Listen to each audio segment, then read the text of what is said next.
ಪ್ರೀತಿಯ 10ನೇ ತರಗತಿಯ ವಿದ್ಯಾರ್ಥಿಗಳೇ, ಈಗ ಮತ್ತೊಮ್ಮೆ ವಿಜ್ಞಾನ ವಿಶ್ಲೇಷಣಾ ಸರಣಿ 2026 ಮಾದರಿ ಪ್ರಶ್ನೆ ಪತ್ರಿಕೆಗಳು ಇದರ ಅಡಿಯಲ್ಲಿ ಅಧ್ಯಾಯ 3 ಲೋಹಗಳು ಮತ್ತು ಅಲೋಹಗಳು ಈ ಒಂದು ಅಧ್ಯಾಯದ ಅಡಿಯಲ್ಲಿ ಬರುವಂತಹ ಸುಲಭವಾದ ಪ್ರಶ್ನೆಗಳನ್ನು ನಾವೀಗ ಗಮನಿಸಿಕೊಂಡು ಅವುಗಳ ಉತ್ತರಗಳನ್ನು ತಿಳಿದುಕೊಳ್ಳೋಣ, ವಿಶ್ಲೇಷಣೆ ಮಾಡೋಣ. ಮೊದಲನೇದಾಗಿ ನಾನು ಆಯ್ದುಕೊಂಡಂಥ ಪ್ರಶ್ನೆ ಬಹಳ ಸುಲಭವಾದ ಪ್ರಶ್ನೆ. ಇದು ಕೋವೆಲೆಂಟ್ ಸಂಯುಕ್ತಗಳ ಗುಣಗಳು ಯಾವುವು ಅಂತ ಮಾಡೆಲ್ ಪೇಪರ್ 2ನಲ್ಲಿಯೂ ಬಂದಿದೆ. ಅಯಾನಿಕ್ ಸಂಯುಕ್ತಗಳ ಲಕ್ಷಣಗಳನ್ನು ಬರೆಯಿರಿ ಅಂತ ಕೇಳಲ್ಪಟ್ಟಿದೆ. ಈಗ ನಾವು ಇದ್ರ ಬಗ್ಗೆ ತಿಳ್ಕೊಳ್ಳುವಾಗ ಕೋವೆಲೆಂಟ್ ಸಂಯುಕ್ತಗಳನ್ನು ಅಯಾನಿಕ್ ಸಂಯುಕ್ತಗಳನ್ನ ಒಂದರೊಂದು ಹೋಲಿಸಿಕೊಂಡು ತಿಳ್ಕೊಂಡಾಗ ಸಪ್ರೇಟಾಗಿ ಅದರ ಗುಣಗಳನ್ನು ಕೇಳಿದ್ರೂ ಕೂಡ ಬರೆಯೋದಕ್ಕೆ ಭಾಳ ಸುಲಭ ಆಗುತ್ತೆ. ಕೋವೆಲೆಂಟ್ ಸಂಯುಕ್ತಗಳು ದ್ರವ ರೂಪದಲ್ಲಿ ಇರ್ತವೆ, ಇಲ್ಲ ಅನಿಲ ರೂಪದಲ್ಲಿ ಇರ್ತವೆ. ಭೌತ ಸ್ಥಿತಿಯನ್ನು ನಾವು ತೆಗೆದುಕೊಂಡಾಗ ದ್ರವ ಅಥವಾ ಅನಿಲ ಸ್ಥಿತಿಯಲ್ಲಿರ್ತವೆ ಅಂತ ಬರಿಬೇಕು. ಈಗ ಫಾರ್ ಎಕ್ಸಾಂಪಲ್ ನೀರು ದ್ರವ, ಕಾರ್ಬನ್ ಡೈಆಕ್ಸೈಡು ಅದು ಅನಿಲ. ಈ ಥರ ಒಂದೆರಡು ಎಕ್ಸಾಂಪಲ್ನ ನೀವು ಇಲ್ಲಿ ನೆನ್ಪಿಟ್ಕೋಬೋದು. ಇನ್ನು ಕೋವೆಲೆಂಟ್ ಸಂಯುಕ್ತಗಳ ಬಗೆಗೆ ಮುಂದೆ ತಿಳ್ಕೊಳ್ಳೋಣ. ದ್ರವನ ಬಿಂದು ಎಷ್ಟಿರುತ್ತೆ ಅಂತ. ದ್ರವನ ಬಿಂದು ಸಾಮಾನ್ಯವಾಗಿ ಕಡಿಮೆ ಇರುತ್ತೆ. ಕುದಿ ಬಿಂದು ಕೇಳಿದ್ರೆ ಕುದಿ ಬಿಂದು ಕೂಡ ಕಡಿಮೆ ಇರುತ್ತೆ ಅಂತ ಬರಿಬೇಕು. 100 ಡಿಗ್ರಿ, 50 ಡಿಗ್ರಿ, 150 ಡಿಗ್ರಿ ಈ ಥರ ಇರುತ್ತೆ. 1000 ಡಿಗ್ರಿ ಸೆಲ್ಸಿಯಸ್ನಷ್ಟು ಬೇಕಾಗಿಲ್ಲ. ಇನ್ನು ವಿದ್ಯುತ್ ವಾಹಕತೆ, ಇದರ ಮೂಲಕ ವಿದ್ಯುತ್ ಹರಿಯುತ್ತಾ ಇಲ್ವಾ? ಶುದ್ಧ ನೀರು ಅವಾಹಕ ಅನ್ನೋದು ಗೊತ್ತಿದೆ ನಿಮಗೆ, ಅದರಿಂದ ಅದನ್ನು ನೆನಪು ಮಾಡ್ಕೊಳ್ಳಿ. ವಿದ್ಯುತ್ ಅವಾಹಕಗಳಾಗಿರ್ತವೆ. ದ್ರವಿಸಿದ ಸ್ಥಿತಿಯಲ್ಲಿಯೂ ಕೂಡ ವಿದ್ಯುತ್ತನ್ನು ಹರಿಯೋದಕ್ಕೆ ಬಿಡಲ್ಲ, ಅದರಿಂದ ಅವಾಹಕ ಅಂತ ಕರಿಬೇಕು. ಇನ್ನು ಅಯಾನೀಕರಣ, ಅಯಾನುಗಳನ್ನು ಬಿಡುಗಡೆ ಮಾಡ್ತವ್ಯಾ ಇಲ್ವಾ ಅನ್ನೋದು ಪ್ರಶ್ನೆ ಇದ್ದಾಗ ಈ ಕೋವೆಲೆಂಟ್ ಸಂಯುಕ್ತಗಳು ಅಯಾನೀಕರಣ ಹೊಂದೋದಿಲ್ಲ, ಅಯಾನುಗಳನ್ನು ಉಂಟು ಮಾಡೋದಿಲ್ಲ. ಧನ ಅಥವಾ ಋಣ ಅಯಾನ್ಗಳು ಈ ಕೋವೆಲೆಂಟ್ ಸಂಯುಕ್ತಗಳಿಂದ ಉಂಟಾಗೋದಿಲ್ಲ. ಫಾರ್ ಎಕ್ಸಾಂಪಲ್ಲು ಸಕ್ಕರೆಯನ್ನು ನೀರಿನಲ್ಲಿ ಕರಗಿಸಿದಾಗ ಅದು ಅಯಾನುಗಳನ್ನು ಉಂಟು ಮಾಡೋದಿಲ್ಲ.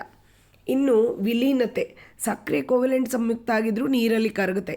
ಆದರೆ ಬಹಳಷ್ಟು ಬೇರೆ ಬೇರೆ ಕೋವೆಲೆಂಟ್ ಸಂಯುಕ್ತಗಳು, ಫಾರ್ ಎಕ್ಸಾಂಪಲ್ಲು ಪೆಟ್ರೋಲು ಅಥವಾ ಸೀಮೆಎಣ್ಣೆ, ಇವುಗಳನ್ನ ನೆನಪಿಸ್ಕೊಳ್ಳಿ.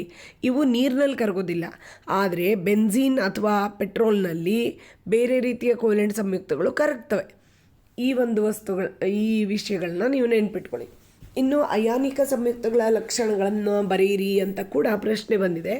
ಅದರಲ್ಲಿಯೂ ಪ್ರಮುಖವಾಗಿ ಭೌತ ಸ್ಥಿತಿ, ವಿದ್ಯುತ್ ವಾಹಕತೆ, ದ್ರವನ ಬಿಂದು ಮತ್ತು ವಿಲೀನತೆ ಬಗ್ಗೆ ಬರೀರಿ ಅಂತ ಪರ್ಟಿಕ್ಯುಲರಾಗಿ ಕೇಳಿದಾಗ ತುಂಬ ಕೇರ್ಫುಲ್ಲಾಗಿ ಅವುಗಳನ್ನು ತಿಳ್ಕೊಳ್ಳಿ. ಭೌತ ಸ್ಥಿತಿ ಅಂದಾಗ ಅದು ಯಾವ ಸ್ಥಿತಿಯಲ್ಲಿ ಇರುತ್ತೆ ಅನ್ನೋದ್ರ ಬಗ್ಗೆ ಬರಿಬೇಕು. ಅಯಾನಿಕ ಸಂಯುಕ್ತಗಳು ಘನಗಳಾಗಿರ್ಬೋದು ಅಥವಾ ಹರಳುಗಳಾಗಿರ್ಬೋದು. ಸಾಮಾನ್ಯವಾಗಿ ಅಡುಗೆ ಉಪ್ಪನ್ನು ನೆನಪಿಸ್ಕೊಂಡಾಗ ಈ ಎಲ್ಲ ಪಾಯಿಂಟ್ಗಳು ನೆನಪಾಗ್ತಾ ಹೋಗ್ತವೆ. ಅಡುಗೆ ಉಪ್ಪನ್ನು ನೀರಿಗೆ ಹಾಕಿದ್ರೆ, ಅಂದರೆ ಕರಗಿದ ಸ್ಥಿತಿಯಲ್ಲಿ ಅಥವಾ ದ್ರಾವಣದ ಸ್ಥಿತಿಯಲ್ಲಿ ಇವು ವಿದ್ಯುತ್ ವಾಹಕಗಳಾಗಿರ್ತವೆ. ಅಡುಗೆ ಉಪ್ಪನ್ನು ನೀರಿನಲ್ಲಿ ಹಾಕಿದಾಗ ವಿದ್ಯುತ್ ಹರಿಯುತ್ತೆ, ಅದರಿಂದ ವಿದ್ಯುತ್ ವಾಹಕಗಳಾಗಿರುತ್ತೆ. ದ್ರವನ ಬಿಂದು, ಅಡುಗೆ ಉಪ್ಪನ್ನು ಎಷ್ಟು ಕಾಯಿಸಿದ್ರೂ ಅದು ಕರಗೋದಿಲ್ಲ, ಅದನ್ನು ನೆನಪು ಮಾಡ್ಕೊಳ್ಳಿ. ಆವಾಗ ಈಸಿಯಾಗಿ ನೆನಪಾಗುತ್ತೆ. ದ್ರವನ ಬಿಂದು ತುಂಬ ಹೆಚ್ಚು, ಕುದಿಯೋ ಬಿಂದು ಕೂಡ ತುಂಬ ಹೆಚ್ಚು. ಇನ್ನು ದ್ರಾವಣದಲ್ಲಿ ಕರಗಿದಾಗ ಅಯಾನುಗಳನ್ನು ಉಂಟು ಮಾಡುತ್ತವೆ ಸುಲಭವಾಗಿ. ಈಗ ಸೋಡಿಯಂ ಕ್ಲೋರೈಡನ್ನು ಕರಗಿಸಿದಾಗ ಸೋಡಿಯಂ ಪ್ಲಸ್ ಮತ್ತು Cl- ಅಯಾನುಗಳು ಉಂಟಾಗ್ತವೆ, ಅದರಿಂದ ಅಯಾನುಗಳನ್ನ ಉಂಟು ಮಾಡ್ತವೆ. ಇನ್ನು ವಿಲೀನತೆ, ನೀರಿನಲ್ಲಿ ಉಪ್ಪು ಕರಗುತ್ತೆ, ಅದರಿಂದ ಕರೆಕ್ಟಾಗಿ ನೆನ್ಪಿಟ್ಕೊಳ್ಳಿ. ನೀರಿನಲ್ಲಿ ಉಪ್ಪು ಕರಗೋದ್ರಿಂದ ವಿಲೀನತೆ ಇರುತ್ತೆ ನೀರಿನಲ್ಲಿ ಅಂತ ಬರಿಬೇಕು. ಮುಂದಿನ ಒಂದು ಸುಲಭವಾದ ಪ್ರಶ್ನೆ ತೆಗೆದುಕೊಳ್ಳೋಣ. ಮಾಡೆಲ್ ಪೇಪರ್ 3ನಲ್ಲಿ ಬಂದಿದೆ. ತಾಮ್ರ, ಕಬ್ಬಿಣ, ಬೆಳ್ಳಿ ಇವುಗಳನ್ನು ನೀಡಿದ್ದಾರೆ. ಇವುಗಳಲ್ಲಿ ಅತಿ ಹೆಚ್ಚು ಕ್ರಿಯಾಶೀಲ ಲೋಹ ಯಾವುದು ಅಂತ ಕೇಳಲ್ಪಟ್ಟಿದೆ. ಇವುಗಳಲ್ಲಿ ಅತಿ ಹೆಚ್ಚು ಕ್ರಿಯಾಶೀಲ ಲೋಹ ಕಬ್ಬಿಣ. ನಾವು ಕ್ರಿಯಾಶೀಲತೆಯ ಪಟ್ಟಿಯಲ್ಲಿ ಮೇಲಿನಿಂದ ಕೆಳಕ್ಕೆ ಬಂದಾಗ ಅತ್ಯಂತ ಮೇಲೆ ಪೊಟ್ಯಾಷಿಯಮ್ಮು, ಅದರ ನಂತರ ಸೋಡಿಯಮ್ಮು, ಅದರ ನಂತರ ಕ್ಯಾಲ್ಶಿಯಮ್ಮು, ಆಮೇಲೆ ಮ್ಯಾಗ್ನೀಷಿಯಮ್ಮು, ಜಿಂಕು, ಅಲ್ಯೂಮಿನಿಯಮ್ಮು, ಅದಾದ ಮೇಲೆ ಕಬ್ಬಿಣದ ಸ್ಥಾನ ಬರುತ್ತೆ. ಆದ್ದರಿಂದ ಕಬ್ಬಿಣ ಈ ಎಲ್ಲವುಗಳಿಗಿಂತ ಕಡಿಮೆ ಕ್ರಿಯಾಶೀಲ ಆದರೂ ಕೂಡ ಕಬ್ಬಿಣಕ್ಕಿಂತ ಕೆಳಗೆ ಇನ್ನೂ ಕೆಲವಾರು ಲೋಹಗಳು ಬರ್ತವೆ. ಸೀಸ ಬರುತ್ತೆ, ಅದಾದಮೇಲೆ ಹೈಡ್ರೋಜನ್ ಕೂಡ ಬರುತ್ತೆ. ಲೋಹ ಅಲ್ಲದೆ ಇದ್ದರೂ ಕೂಡ ಹೈಡ್ರೋಜನ್ನು ಧನ ಅಯಾನು ಉಂಟು ಮಾಡೋದ್ರಿಂದ ಕ್ರಿಯಾಶೀಲತ್ವದ ಪಟ್ಟಿಯಲ್ಲಿ ತೆಗೆದುಕೊಳ್ಳಲಾಗಿದೆ. ಯಾಕಂದರೆ ಅದು ಆಮ್ಲಗಳ ಒಂದು ಪ್ರಮುಖವಾದ ಅಂಶ ಆಗಿರುತ್ತೆ. ಅದಾದಮೇಲೆ ಹೈಡ್ರೋಜನ್ ಆದಮೇಲೆ ತಾಮ್ರ, ಪಾದರಸ, ಬೆಳ್ಳಿ ಇವುಗಳೆಲ್ಲ ಬರ್ತವೆ. ಅದರಿಂದ ಈ ನೀಡಿರ್ತಕ್ಕಂಥ 3 ಲೋಹಗಳಲ್ಲಿ ತಾಮ್ರ, ಕಬ್ಬಿಣ, ಬೆಳ್ಳಿ ತಗೊಂಡಾಗ ಅತ್ಯಂತ ಕಡಿಮೆ ಕ್ರಿಯಾಶೀಲ ಕೇಳಿದರೆ ನೀವು ಬೆಳ್ಳಿಯನ್ನು ಆರಿಸ್ಕೊಳ್ಬೇಕಾಗತ್ತೆ. ಇನ್ನು ಹೈಡ್ರೋಜನ್ಗಿಂತ ಕೆಳಗೆ ಅಂದರೆ ಆಮ್ಲದೊಂದಿಗೆ ಕೂಡ ವರ್ತಿಸದೇ ಇರುವಂಥ ಲೋಹಗಳಿದ್ದಾವೆ. ಬೆಳ್ಳಿ ಆಗ್ಬೋದು ಅಥವಾ ಚಿನ್ನ ಆಗ್ಬೋದು, ಇವುಗಳು ಪ್ಲಾಟಿನಮ್ ಆಗ್ಬೋದು. ಅವು ಶುದ್ಧ ರೂಪದಲ್ಲಿಯೇ ನಿಸರ್ಗದಲ್ಲಿ ಸಿಗ್ತವೆ, ಅಂದರೆ ಮಣ್ಣಡಿಗೆ ಸಿಗ್ತವೆ. ಅದರಿಂದ ಮತ್ತೊಂದು ಕ್ವಶನ್ ಇದೆ ಮಾಡೆಲ್ ಪೇಪರ್ 1ನಲ್ಲಿ, ನಿಸರ್ಗದಲ್ಲಿ ಶುದ್ಧ ರೂಪದಲ್ಲಿ ಸಿಗುವ ಲೋಹಗಳು ಯಾವುವು ಅಂತ ಕೇಳಿದೆ. ಅದರಲ್ಲಿ ಚಿನ್ನ, ಬೆಳ್ಳಿ, ಪ್ಲಾಟಿನಮ್ ತುಂಬ ಹೊಳೆಯುವಂಥ ವಸ್ತುಗಳು. ಅವು ನೀರಿನೊಂದಿಗೂ ವರ್ತಿಸಲ್ಲ, ಗಾಳಿಯೊಂದಿಗೂ ವರ್ತಿಸಲ್ಲ. ಅದರಿಂದ ನಿಸರ್ಗದಲ್ಲಿ ಶುದ್ಧ ರೂಪದಲ್ಲಿ ಸಿಗ್ತವೆ. ಈ ಒಂದು ಲೋಹಗಳ ಹೆಸರನ್ನು ನೀವು ಬರಿಬೇಕಾಗತ್ತೆ. ಇನ್ನು ಪ್ರಮುಖವಾದ ಪ್ರಶ್ನೆ ಪದೇ ಪದೇ ಬರ್ತಿರ್ತಕ್ಕಂಥದ್ದು, ಸಿನ್ನೆಬಾರ್ನಿಂದ ಪಾದರಸವನ್ನು ಹೇಗೆ ಪಡೆಯುವರು ಅಂತ ಕೇಳ್ತಾರೆ. 2 ಹಂತಗಳಲ್ಲಿ ಇದನ್ನು ಬರಿಬೇಕಾಗುತ್ತೆ. ಸಿನ್ನೆಬಾರನ್ನು ಕಾಯಿಸಿದಾಗ ಪಾದರಸದ ಆಕ್ಸೈಡ್ ಆಗುತ್ತೆ. ಸಿನ್ನೆಬಾರ್ ಸೂತ್ರ HgS ಅಂದರೆ ಮರ್ಕ್ಯುರಿ ಸಲ್ಫೈಡ್, ಅದು ಪಾದರಸದ ಸಲ್ಫೈಡ್. ಆಕ್ಸಿಜನ್ ಜೊತೆಗೆ ಕಾಯಿಸಿದಾಗ ಅದು ಆಕ್ಸೈಡ್ ಆಗುತ್ತೆ, ಪಾದರಸದ ಆಕ್ಸೈಡ್ ಉಂಟಾಗುತ್ತೆ. ಸಲ್ಫರ್ ಡೈಆಕ್ಸೈಡ್ ಅದು ಬಿಡುಗಡೆ ಆಗುತ್ತೆ. ಇದನ್ನು ಬ್ಯಾಲೆನ್ಸ್ ಮಾಡೋದು ತಿಳ್ಕೊಳ್ಳಿ. 2Hgs + 3O2 gives 2HgO + 2SO2. ಇನ್ನು ಇದೇ ಪಾದರಸವನ್ನು ಇನ್ನೂ ಕಾಯಿಸಿದಾಗ ಅಪಕರ್ಷಿಸಲ್ಪಟ್ಟು ಆಕ್ಸಿಜನ್ ಬಿಡುಗಡೆ ಆಗುತ್ತೆ, ಪಾದರಸ ಉಂಟಾಗುತ್ತೆ. ಅದರಿಂದ ಶುದ್ಧ ರೂಪದ ಪಾದರಸವನ್ನು ನಾವು ಹೀಗೆ ಪಡಿಬೋದು. 2 ಹಂತಗಳಲ್ಲಿ ನೀವು ಇದನ್ನು ಬರಿಬೇಕಾಗುತ್ತೆ. ಫಸ್ಟು ಸಿನ್ನೆಬಾರನ್ನ ಕಾಯಿಸಿದಾಗ ಆಕ್ಸೈಡ್ ಬರುತ್ತೆ. ಆಕ್ಸೈಡನ್ನು ಮತ್ತೆ ಪುನಃ ಕಾಯಿಸ್ತಾ ಇದ್ದಾಗ ಆಕ್ಸೈಡ್ ಹೋಗಿ ಪಾದರಸ ಉಂಟಾಗುತ್ತೆ. ಇನ್ನು ಪ್ರಮುಖವಾದ ಸುಲಭದ ಪ್ರಶ್ನೆಗಳಿಗೆ ಬಂದಾಗ ಮಾಡೆಲ್ ಪೇಪರ್ 1ನಲ್ಲಿ ಹಿತ್ತಾಳೆಯಲ್ಲಿರುವ ಲೋಹಗಳು ಯಾವುವು ಅಂತ ಕೇಳಿದ್ದಾರೆ. ಹಿತ್ತಾಳೆ ಒಂದು ಮಿಶ್ರಲೋಹ. ತಾಮ್ರ ಮತ್ತು ಸತು ಹಿತ್ತಾಳೆನಲ್ಲಿ ಕಂಡುಬರ್ತವೆ.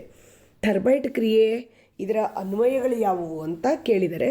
ಥರ್ಮೈಟ್ ಕ್ರಿಯೆ ಅಂದರೆ ಏನು ಅಂತ ಒಂದು ಚಿಕ್ಕದಾಗಿ ತಿಳ್ಕೊಳ್ಳೋಣ.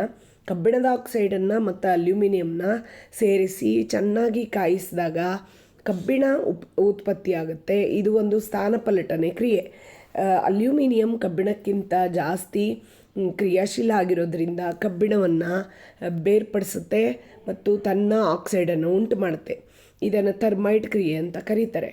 ಇದರ ಉಪಯೋಗ ಫಸ್ಟ್ ತಿಳ್ಕೊಳ್ಳೋಣ. ಇದನ್ನು ಕೇಳಿದರೆ ರೈಲ್ವೆ ಹಳಿಗಳ ಜೋಡಣೆ, ಎಂಜಿನ್ನ ಬಿಡಿ ಭಾಗಗಳ ಮತ್ತು ಬಿರುಕುಗಳಾದರೆ ಅವುಗಳನ್ನು ರಿಪೇರಿ ಮಾಡೋದಕ್ಕೆ ಬಳಸ್ತಾರೆ. ಇವುಗಳಲ್ಲಿರುವಂತಹ ಕ್ರ್ಯಾಕ್ಗಳನ್ನು ತುಂಬೋದಕ್ಕೆ ಕೂಡ ಈ ಒಂದು ಕಬ್ಬಿಣವನ್ನು ಬಳಸ್ತಾರೆ. ಥರ್ಮೈಟ್ ಕ್ರಿಯೆಯ ಮೂಲಕ ಕಬ್ಬಿಣ ತಯಾರಿಸ್ಕೊಂಡು ಈ ದ್ರವ ಕಬ್ಬಿಣವನ್ನು ಈ ಗ್ಯಾಪ್ಗಳಲ್ಲಿ, ಖಾಲಿ ಜಾಗಗಳಲ್ಲಿ ಹಾಯಿಸಿ ಅದನ್ನು ರಿಪೇರಿ ಮಾಡ್ತಾರೆ, ಬಿರುಕುಗಳನ್ನು ತುಂಬುತ್ತಾರೆ. ನೆಕ್ಸ್ಟು ಸತುವಿನ ಆಕ್ಸೈಡ್ನಿಂದ ಸತುವನ್ನು ಹೇಗೆ ಪಡಿತಾರೆ ಅನ್ನೋ ಕ್ವಶನ್ ಕೂಡ ಬಂದಿದೆ, ಮಾಡೆಲ್ ಪೇಪರ್ 2ನಲ್ಲಿದೆ. ಸತುವಿನ ಆಕ್ಸೈಡನ್ನು ಕೋಕ್ನೊಂದಿಗೆ ಕಾಯಿಸಿದಾಗ, ಕೋಕ್ ಅಂದರೆ ಕಾರ್ಬನ್ನ ಒಂದು ರೂಪ, ಬಹುರೂಪ. ಸೊ ಕೋಕ್ನೊಂದಿಗೆ ಕಾಯಿಸಿದಾಗ ಅದು ಅಪಕರ್ಷಿಸಲ್ಪಡುತ್ತೆ. ಅಪಕರ್ಷಿಸೋದು ಅಂದರೆ ಆಕ್ಸಿಜನ್ನ ಕಳ್ಕೊಳ್ಳುತ್ತೆ ಮತ್ತು ಸತು ಮತ್ತು ಕಾರ್ಬನ್ ಮೊನಾಕ್ಸೈಡ್ ಉಂಟಾಗುತ್ತೆ. ZnO + C gives Zn + CO. So ಆಕ್ಸಿಜನ್ನು ಕಾರ್ಬನ್ ಜೊತೆಗೆ ರಿಯಾಕ್ಟ್ ಆಗೋದ್ರಿಂದ ಸತು ಸಪ್ರೇಟ್ ಆಗುತ್ತೆ. ಶುದ್ಧ ರೂಪದ ಸತು ನಮಗೆ ಸತುವಿನ ಆಕ್ಸೈಡ್ನಿಂದ ಸಿಗುತ್ತೆ ಅಂತ ಬರಿಬೇಕು.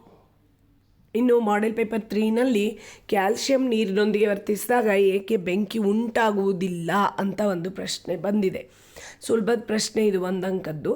ಕ್ಯಾಲ್ಶಿಯಮ್ಮು ನೀರಿನೊಂದಿಗೆ ವರ್ತಿಸಿದಾಗ ಬಿಡುಗಡೆಯಾಗುವ ಹೈಡ್ರೋಜನ್ನು ಅದನ್ನು ದಹಿಸೋದಕ್ಕೆ ಅಲ್ಲಿ ಉಷ್ಣತೆ ಅಷ್ಟೊಂದು ಉತ್ಪತ್ತಿ ಆಗೋದಿಲ್ಲ. ಕ್ಯಾಲ್ಶಿಯಂ ನೀರಿನೊಂದಿಗೆ ವರ್ತಿಸಿದಾಗ ಹೈಡ್ರೋಜನ್ ಬಿಡುಗಡೆ ಆಗುತ್ತೆ. ಹೈಡ್ರೋಜನ್ನು ಹೊತ್ಕೊಂಡು ಉರಿಯೋದಕ್ಕೆ ಬೇಕಾದಷ್ಟು ಉಷ್ಣತೆ ಈ ಕ್ರಿಯೆಯಲ್ಲಿ ಬಿಡುಗಡೆ ಆಗಲ್ಲ. ಇದು ಬಹಿರುಷ್ಣಕ ಕ್ರಿಯೆ ಆದರೂ ಕೂಡ ಆ ದ್ರಾವಣ ಬಿಸಿ ಆಗುತ್ತೆ, ಆದರೆ ಅಷ್ಟೊಂದು ಉಷ್ಣತೆ ಬರಲ್ಲ. ಇದರಿಂದಾಗಿ ಬೆಂಕಿ ಉತ್ಪತ್ತಿ ಆಗಲ್ಲ. ಅದೇ ಕ್ವಶನ್ನ ಸ್ವಲ್ಪ ಬೇರೆ ಥರ ಕೇಳಿದ್ರೆ, ಸೋಡಿಯಂ ನೀರಿನೊಂದಿಗೆ ವರ್ತಿಸಿದಾಗ ಯಾಕೆ ಬೆಂಕಿ ಉಂಟಾಗುತ್ತೆ ಅಂತ ಕೇಳಿದ್ರೆ ಈ ಪ್ರಶ್ನೆಯನ್ನು ಸ್ವಲ್ಪ ತಿರುಚಿ ಉತ್ತರ ಬರೀಬೇಕಾಗುತ್ತೆ. ಸೋಡಿಯಂ ನೀರಿನೊಂದಿಗೆ ವರ್ತಿಸಿದಾಗ ಹೈಡ್ರೋಜನ್ ಬಿಡುಗಡೆ ಆಗುತ್ತೆ. ಹೈಡ್ರೋಜನನ್ನು ದಹಿಸುವಷ್ಟು ಶಾಖ ಕೂಡ ಅಲ್ಲಿ ಬಿಡುಗಡೆ ಆಗುತ್ತೆ. ಆದ್ದರಿಂದ ಸೋಡಿಯಂ ನೀರಿನೊಂದಿಗೆ ವರ್ತಿಸಿದಾಗ ಬೆಂಕಿ ಬರುತ್ತೆ. ಕ್ಯಾಲ್ಶಿಯಂ ನೀರಿನೊಂದಿಗೆ ವರ್ತಿಸಿದಾಗ ಉಷ್ಣತೆ ಕಡಿಮೆ ಬರೋದ್ರಿಂದ ಹೈಡ್ರೋಜನ್ ಹೊತ್ಕೊಂಡು ಉರಿಯೋದಿಲ್ಲ ಅಂತ ಬರಿಬೇಕು. ಅದಕ್ಕಾಗಿ ಬೆಂಕಿ ಉತ್ಪತ್ತಿ ಆಗಲ್ಲ. ಇನ್ನು ಅಲ್ಯೂಮಿನಿಯಂ ಆಕ್ಸೈಡು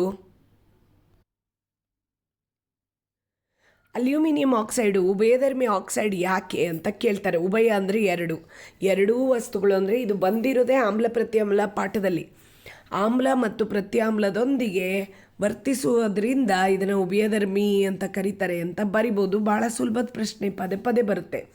ಇನ್ನು ಇದರ ಕ್ರಿಯೆಗಳನ್ನು ನೋಡಿದಾಗ ಇದನ್ನು 2 ಅಂಕಕ್ಕೆ ಕೇಳಿದ್ರೆ ಅದನ್ನು ವಿವರಿಸಿ ಅಂತ, ನಿಮ್ಮ ಉತ್ತರವನ್ನು ಸಮರ್ಥಿಸಿ ಅಂತಲೂ ಕೂಡ ಕೇಳ್ಬೋದು. ಆಮ್ಲದೊಂದಿಗೆ ಅಲ್ಯೂಮಿನಿಯಂ ಆಕ್ಸೈಡ್ ವರ್ತಿಸಿದಾಗ ಲವಣ ನೀರು ಬರುತ್ತೆ. ಅಂದರೆ ಪ್ರತ್ಯಾಮ್ಲೀಯ ಗುಣ ಪ್ರದರ್ಶನ ಆಗುತ್ತೆ. Al2O3 + HCl gives AlCl3 ಮತ್ತು ನೀರು ಉತ್ಪತ್ತಿ ಆಗುತ್ತೆ. ಇನ್ನು ಪ್ರತ್ಯಾಮ್ಲದೊಂದಿಗೆ ಕೂಡ ಅಲ್ಯೂಮಿನಿಯಂ ಆಕ್ಸೈಡು ವರ್ತಿಸುತ್ತೆ, ಆಮ್ಲೀಯ ಗುಣನ ಪ್ರದರ್ಶನ ಮಾಡುತ್ತೆ. Al2O3 + NaOH gives NaAlO2 + H2O. ಇದೇ ಥರ ಒಂದು ಕ್ವಶನ್ ಕೇಳಿದಾಗ 2 ಕ್ರಿಯೆಗಳನ್ನು ಬರೆದು ನೀವು ಬರಿಬೇಕಾಗುತ್ತೆ. ನೆಕ್ಸ್ಟು ಅಲ್ಯೂಮಿನಿಯಂ ಕಬ್ಬಿಣದಂತೆ ಸಂಕ್ಷಾರಣಗೊಳ್ಳುವುದಿಲ್ಲ ಅಥವಾ ತುಕ್ಕು ಬರೋದಿಲ್ಲ ಅಂತ ಕೇಳಿದ್ರೆ ಏನು ಬರಿಬೇಕು?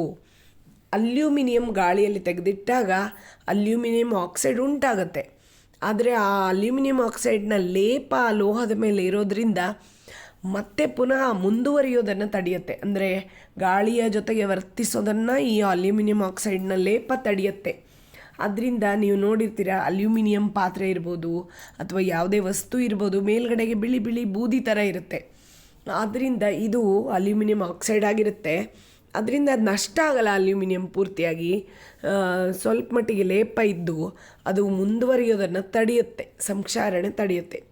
ಅದೇ ಕಬ್ಬಿಣ ಆದರೆ ಅದರ ತೂಕದಲ್ಲಿ ನಷ್ಟವನ್ನು ಅನುಭವಿಸುತ್ತೆ, ಯಾಕಂದರೆ ತುಕ್ಕು ಮುಂದುವರಿತಾ ಹೋಗುತ್ತೆ. ನೆಕ್ಸ್ಟು ಮಾಡೆಲ್ ಪೇಪರ್ 2ನಲ್ಲಿರೋದು ಸೋಡಿಯಮನ್ನು ಸೀಮೆಎಣ್ಣೆಯಲ್ಲಿ ಇಡುವರು ಏಕೆ ಅಂತ ಕೇಳಿದೆ. ಸೋಡಿಯಮ್ಮು ಅತ್ಯಂತ ವೇಗವಾಗಿ ಗಾಳಿಯೊಂದಿಗೆ ಮತ್ತು ನೀರಿನೊಂದಿಗೆ ವರ್ತಿಸುತ್ತೆ. ಇದರಿಂದಾಗಿ ನೀರಿನೊಂದಿಗೇನೂ ಅದನ್ನು ಇಡೋಕ್ಕಾಗಲ್ಲ, ಗಾಳಿಯಲ್ಲಿ ಇಟ್ಟರೂ ಅದು ಆಕ್ಸೈಡನ್ನು ಉಂಟು ಮಾಡುತ್ತೆ. ಅದಕ್ಕಾಗಿ ಇದನ್ನು ರಾಸಾಯನಿಕ ಕ್ರಿಯೆ ನಡೆಸೋದನ್ನು ತಡೆಯೋದಕ್ಕೆ ಸೀಮೆಎಣ್ಣೆಯಲ್ಲಿ ಇಡಬೇಕು ಅಂತ ಬಾರಿಬೇಕು. ನೆಕ್ಸ್ಟು ಕಾಯಿಸುವಿಕೆ ಅಂದರೆ ಏನು ಅಥವಾ ಹುರಿಯುವಿಕೆ ಅಂದರೆ ಏನು, ಅವು ಎರಡರ ನಡುವೆ ವ್ಯತ್ಯಾಸ ಏನು ಅಂತ ಕೇಳಿದಾಗ ಮಾಡೆಲ್ ಪೇಪರ್ 4ನಲ್ಲೂ ಇದೆ, 2ನಲ್ಲೂ ಇದೆ. ಹೇಗೆ ಬರಿಬೇಕು ಅನ್ನೋದು ತಿಳ್ಕೊಳ್ಳೋಣ. ಕಾಯಿಸುವಿಕೆ ಅಂದರೆ ಏನು ಅಂತ ಕೇಳಿದ್ರೆ, ಅತ್ಯಂತ ಕಡಿಮೆ ಗಾಳಿಯ ಇರುವಿಕೆಯಲ್ಲಿ ಕಾರ್ಬೋನೇಟ್ ಅದಿರನ್ನು ಕಾಯಿಸಿದಾಗ ಕಾರ್ಬನ್ನ ಡೈಆಕ್ಸೈಡ್ ಉತ್ಪತ್ತಿ ಆಗುತ್ತೆ. ಜೊತೆಗೆ ಕಾರ್ಬೋನೇಟ್ ಅದಿರು ಆಕ್ಸೈಡ್ ಆಗುತ್ತೆ ಅಂತ ಬರಿಬೇಕು.